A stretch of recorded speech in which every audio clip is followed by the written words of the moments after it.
انت يعني الكوميديا اللي بتطلع منك غير متوقعه. يعني احنا احيانا في كوميديا بتضحكنا بس بيبقى الافيه مترتب، واحد بنبقى عارفين ان الافيه هيجي اهو وبرضه بنضحك.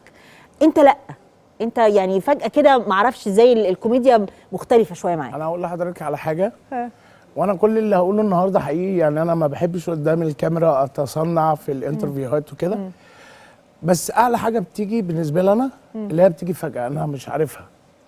يعني انا بقول حاجه انا مش عارفها، او مش يعني ممكن اعد الافيه ما وفجاه نقول ساعه التصوير حاجه على الهوا، دي هي اللي بتبقى جميله. يعني زي ايه تفتكر؟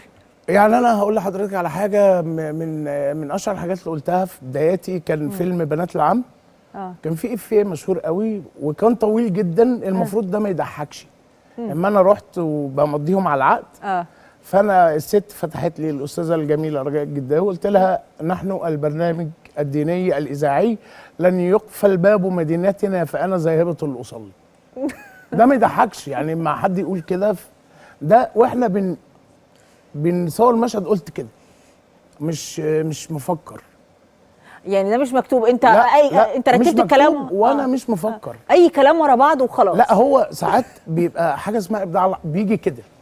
اللي بيجي كده دي من اعلى الحاجات اللي بتحصل يعني.